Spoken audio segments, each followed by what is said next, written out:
எடுத்தது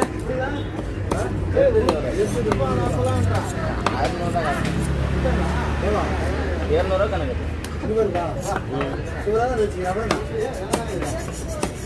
இந்த வாட்டி கிட்டா தச்சுக்கிறாருங்க.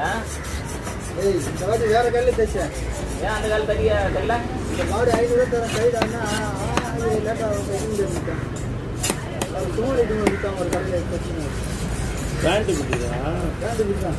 பீஸ் எடுத்து அப்படி தைக்கிற மாதிரி. ஏதோ 2-3 பிடி தைக்கணும். எங்கே நான் தைக்கிறாங்க இந்த மாதிரி? தேசிய எங்கள் வீட்டுக்கு இருக்குல்ல. ஆமாம். இதே வச்சு போடுவோம். அதான் நான் ஒரு 3-4 பிட்டு இது நான் திரும்ப இதுமாதிரி டவுசர் தான் தைக்க போகிறேன். பேண்ட்டு கொடுத்து தானே. ஆமாம் ஆமாம். இந்த மாதிரி தைச்சி 350. வாங்கிட்டு கம்மி வேணும் 300. இல்லை இந்த மாதிரி 2 பாக்கெட் வைக்கணும்ல. முதல் நாள் கவலை இருக்குது.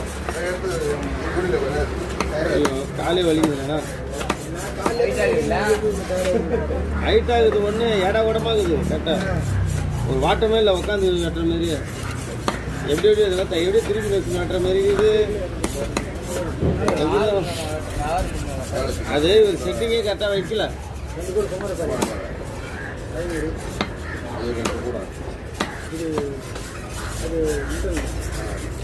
இந்த மாவு வந்துங்க இதே அவனுக்கு ரொம்ப கிராஸ் பண்ணி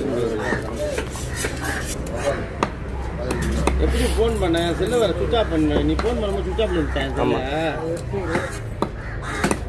சரி இங்கே தான் இருப்பீங்கன்னா போகும்போது பார்த்தேன் உங்களை. சரி இங்கே தான் இருப்பீங்கன்னு வந்தேன். இல்லை ஃபோன் பண்ணுவான்னு சொல்லிட்டு செல்லு ஆனில் வச்சுருந்தேன். சார்ஜ் இல்லை சுவிட்ச் ஆஃப் ஆகிட்டு 2 நாளாக. போய் ஃபோன் பண்ணுறேன்ல மணி போயிட்டு ஃபோன் பண்ணுறேன் நான் போலல 2 நாளாக செல்லு ஆன்லேயே தான் வச்சுருந்தேன். திடீர்னு சுவிட்ச் ஆஃப் ஆகிட்டு செல்லு. ஐயோ அப்போ நான் என்ன நினச்சேன் ஃபோன் பண்ணியிருப்பேன் நான் மறந்துட்டேன் பாரியான்னு நினச்சிக்கினேன் நான். அதான் சுவிட்ச் நானும் நரிசிக்கிட்ட சொன்னேன் அண்ணன் நம்ம என்னடா சுவிட்ச் ஆஃபில் இருக்குது. ஒரு கூட முடிச்சிடலாம். 2 கூட கஷ்டம் 3 கூட கஷ்டம். நான் லீவு போனேன். லீவ் போட்டு கிளம்புறதுக்கு நான் சரி ஆமாம் ஒரு வாரம் விடல வருவான். அப்போ கஷ்டம் இருக்கும்.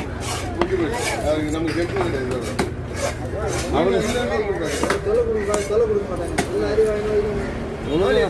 இந்த வாரம்